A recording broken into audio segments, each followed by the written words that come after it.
Hey, this is the Paradise Unicorn Priestess here for the A Course in Miracles, the Yin translation, text and lesson for January 2nd.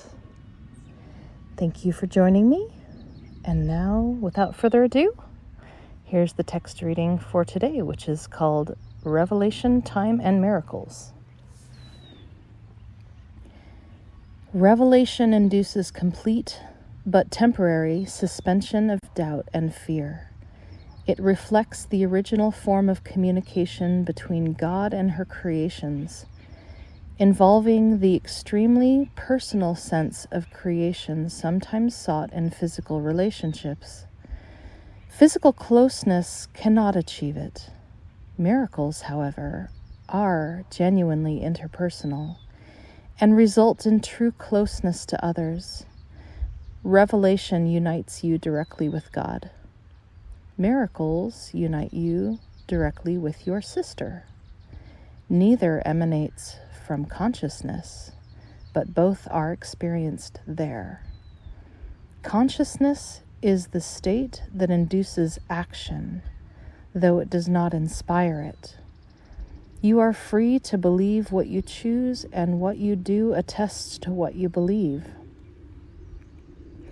Revelation is intensely personal and cannot be meaningfully translated.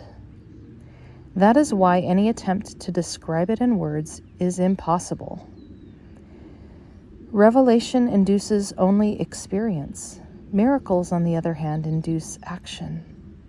They are more useful now because of their interpersonal nature. In this phase of learning, working miracles is important because freedom from fear cannot be thrust upon you. Revelation is literally unspeakable because it is an experience of unspeakable love. Awe should be reserved for revelation, to which it is perfectly and correctly applicable. It is not appropriate for miracles because a state of awe is worshipful, implying that one of a lesser order stands before her creator. You are a perfect creation and should experience awe only in the presence of the creator of perfection. The miracle is therefore a sign of love among equals. Equals should not be in awe of one another because awe implies inequality. It is therefore an inappropriate reaction to me. An elder sister is entitled to respect for her greater experience and obedience for her greater wisdom. She is also entitled to love because she is a sister, and to devotion if she is devoted. It is only my devotion that entitles me to yours. There is nothing about me that you cannot attain. I have nothing that does not come from God. The difference between us now is that I have nothing else. This leaves me in a state which is only potential in you. No one cometh unto the mother but by me does not mean that I am in any way separate or different from you, except in time. And time does not really exist. The statement is more meaningful in terms of a vertical rather than a horizontal axis. You stand below me and I stand below God. In the process of rising up, I am higher because without me, the distance between God and man would be too great for you to encompass. I bridge the distance as an elder sister to you on the one hand, and as a child of God on the other. My devotion to my sisters has placed me in charge of the childship, which I render complete because I share it. This may appear to contradict the statement, I and my mother are one, but there are two parts to the statement in recognition that the mother is greater. Revelations are indirectly inspired by me because I am close to the Holy Spirit and alert to the revelation readiness of my sisters. I can thus bring down to them more than they can draw down to themselves. The Holy Spirit mediates higher to lower communication keeping the direct channel from God to you open for revelation. Revelation is not reciprocal. It proceeds from God to you, not from you to God. The miracle minimizes the need for time.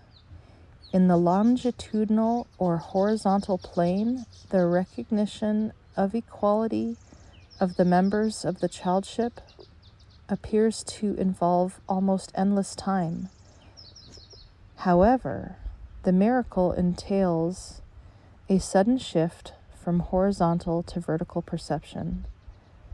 This introduces an interval from which the giver and receiver both emerge further along in time than they would otherwise have been.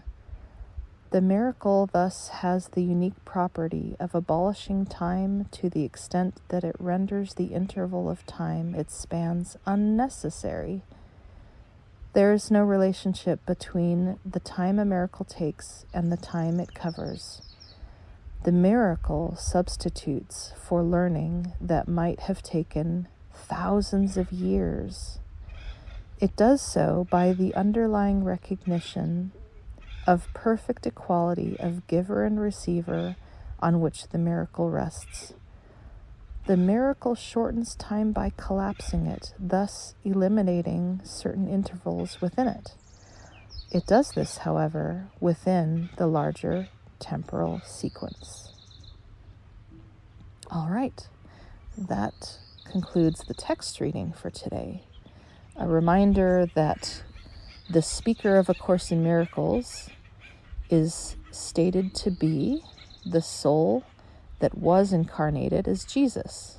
And in this, the Yin translation, that soul will be referred to only with female terms, which may seem strange, but could be interesting and enlightening to think about.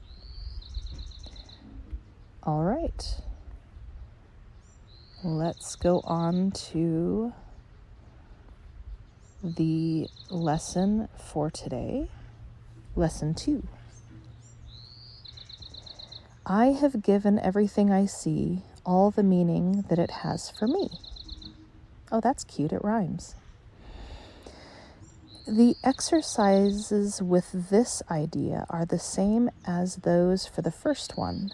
Begin with the things that are near you and apply the idea to whatever your glance rests on. Then increase the range outward. Turn your head so that you include whatever's on either side. If possible, turn around and apply the idea to what was behind you. Remain as indiscriminate as possible in selecting subjects for its application. Do not concentrate on anything in particular, and do not attempt to include everything you see in a given area, or you will introduce strain. Merely glance easily and fairly quickly around you, trying to avoid selection by size, brightness, color, material, or relative importance to you. Take the subjects simply as you see them. Try to apply the exercise with equal ease to a body or a button, a fly or a floor, an arm or an apple. The sole criterion for applying the idea to anything is merely that your eyes have lighted on it. Make no attempt to include anything particular, but be sure that nothing is specifically excluded. All right, that is lesson 2. And once again, the idea for lesson 2 is I have given everything I see all the meaning it has for me. I love that it rhymes. So on this day, on and off throughout the day, we are to look at things just randomly, not giving any importance to one thing over another, not excluding anything. We're to think about that thing and state that we have given it all the meaning that it has for us. All right, so that's it for January 2nd. And I will talk to you again next time.